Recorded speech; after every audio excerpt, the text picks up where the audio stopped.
अस्सलामुअलैकुम दोस्तों, कैसे हैं आप लोग। उम्मीद करते हैं कि आप तमाम लोग खैरियत से होंगे। दोस्तों आज की वीडियो में हम कुछ ज़रूरी खबर, ज़रूरी जानकारी जो आ रही है वो आप लोगों के साथ शेयर करने वाले हैं।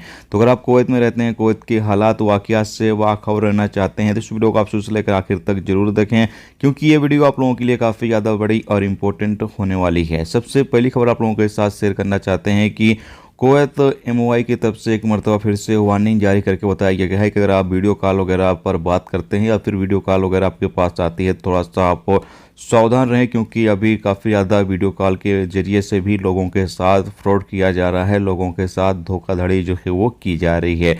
तो अगर आपके पास वीडियो कॉल आता है, किसी लड़की का आता है या फिर ऐसे भी कोई वीडियो कॉल वगैरह आता है, तो आपको थोड़ा सा सतर्क रहना है, होशियार रहना है, नहीं तो आपके साथ जो है वो फ्रॉड हो सकता है।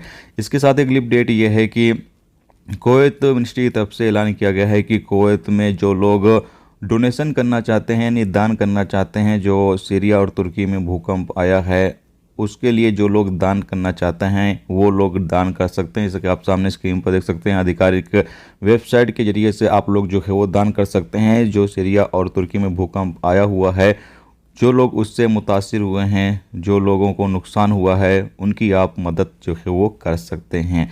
इसके साथ एक अपडेट ये है कि कुवैत के सालमिया रोड पर एक एक्सीडेंट हुआ। जुमा को एक भयंकर एक्सीडेंट हुआ, जिसके नतीजे में एक सऊदी परिवार के एक बुजुर्ग की मौत हो गई, जबकि दूसरे कई लोग जो है वो जख्मी हो गए हैं। इसके साथ ही एक खबर आप लोगों के साथ शेयर करना चाहते हैं, जो कि मुसाफिरों के लिए घबराने वाली खबर है। जैसा कि आपको पता है कि आए दिन फ्लाइट में कुछ ना कुछ तकनीकी खराबी जो है वो देखने को मिलता रहता है, कभी कुछ कभी कुछ। तो आपको बता दें कि एक फ़्लाइट जो कि इंडिगो की थी, और ये फ़्लाइट इंडिया के एयरपोर्ट से दुबई के लिए रवाना होती है, और जैसे ही फ़्लाइट ने उड़ान भरा, तकरीबन 5000 फुट की ऊंचाई पर जो है वो फ़्लाइट पहुंच जाती है, तो फ़्लाइट का जो इंजन है वो बंद हो जाता है, काम करना जो है वो बंद कर देता है, और तमाम लोगों की सांसें जो हैं वो अटक जाती हैं। तमाम लोग जो फ़्लाइट के अंदर मौजूद रहते हैं, चाहे वो मुसाफिर हों या फिर क्रू मेंबर हों, तमाम लोग जो है वो घबराने लगते हैं। लेकिन अल्हम्दुलिल्लाह जो फ़्लाइट को है बाद में 16 मिनट के बाद सुरक्षित तरीके से लैंड करा लिया गया, और तमाम मुसाफिर जो है वो दोबारा से उनको दूसरी फ़्लाइटों से भेजा गया। लेकिन यहाँ बताया गया है कि 3 मुसाफिरों ने दोबारा दूसरी फ़्लाइट से जो है वो जाने से मना कर दिया, क्योंकि वो लोग कुछ ज़्यादा ही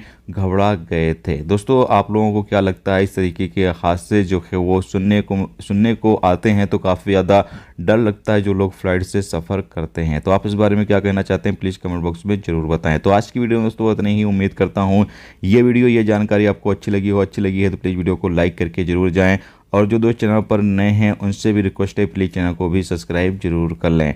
वीडियो देखने से तो बहुत बहुत शुक्रिया। मिलते हैं नेक्स्ट टॉपिक के साथ, जब तक कि अपना ख्याल रखिए। खुदा।